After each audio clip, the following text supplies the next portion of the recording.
திருச்சிற்றம்பலம். தென்னாருடைய சிவனையை போற்றி, எந்நாட்டவர்க்கும் இறைவா போற்றி. திருமூல தேவநாயனார் திருத்தால் போற்றி.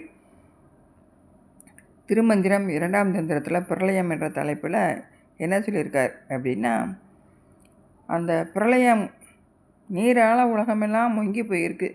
அந்த நேரத்தில் இறைவன் நெருப்பு மலையாக நிற்பார். எப்படின்னா, அவங்க பிரம்மாவும் விஷ்ணுவும் தான் தான் தலைவன் அப்படின்னு 2 பேரும் சண்டை போட்டுக்கிட்டு இருக்கும் பொழுது அப்போ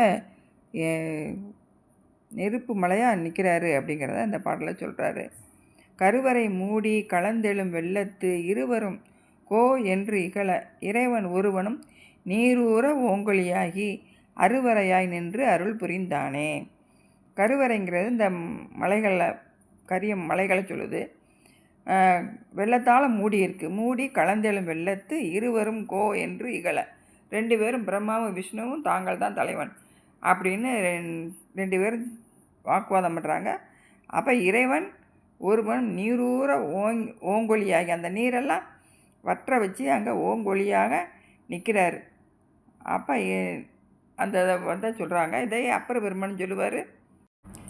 பெருங்கடல் மூடி பிரளயம் கொண்டு பிரமனும் போய் இருங்கடல் மூடி இறங்கும் இறந்தான் கலேபரமும் கருங்கடல் வண்ணன் கலேபரமும் கொண்டு கங்காளராய் வரும் கடல் மீள நின்று எம் இறை நல்வீனை வாசிக்குமே.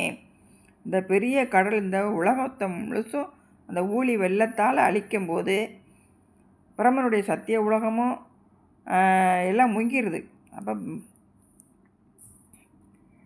அந்த நிலையில் பிரம்மனுடைய இறந்த உடலையும் திருமாலுடைய உடலையும் சுமந்துக்கிட்டு இறைவன் அந்த எலும்பு மாலைகளாக அணிஞ்சிக்கிட்டு வீணை வாசிக்கிட்டு இருக்கார் அப்படின்னு சொல்லி இந்த பாடலில் சொல்கிறார். அவர் அப்படி அனல் வடிவாக நிற்கும்போது எப்படி இருக்காரோ, அந்த கடலையெல்லாம் ஊடுறது கீழே நோக்கியும் வானத்துக்கே ஊடுறது மேல் நோக்கியும் அப்படி அடியும் முடியும் தெரியாத அளவுக்கு நிற்கிறாரா அந்த ஒளி வடிவில் பெருமான். இதை தான் இந்த பாடலில் சொல்கிறார். அலைகடல் ஊடறுத்து அண்டத்து வானோர் தலைவன் எனும் பெயர் தான் தலைமையர் கொண்டு உலகார் அலர்கண்டு உள் வீழாத ஓடி அலைவாயில் வீழாமல் அஞ்சல் என்றானே. அப்படி வானத்துக்கும் மேலே ஊடுருவி கீழே கடலுக்கும் கீழ் நோக்கியும் அப்படி நிற்கக்கூடிய இறைவன் அந்த சமயத்தில் எல்லார் உலகத்தவரெல்லாம் அந்த தழல் வடிவை கண்டு வெறுண்டு போய் அதுக்குள்ளே விழுந்து விடாமையும் பக்கத்தில் இருக்க அந்த பிரளய வெள்ளத்துலேயும் விழுந்து அழிஞ்சு போகாமல் அஞ்சல் என்று நிற்கிறான் அப்படின்னு சொல்கிறாரு.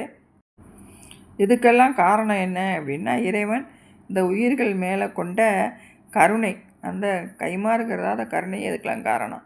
இதை எடுத்து சுமப்பான் அப்படின்னு திருவருட்பயனில் சொல்லுவாங்க.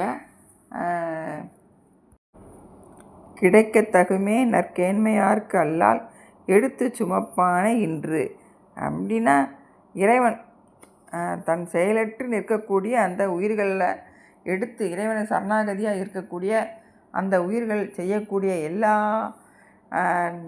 நன்மை தீமை எல்லாத்துக்கும் இவனே பொறுப்பெடுத்து எந்த ஒரு துன்பமும் அந்த உயிருக்கு நேராத வகையில் எடுத்து சுமப்பான் அப்படின்னு சொல்லி சொல்கிறார். திருச்சிற்றம்பலம்.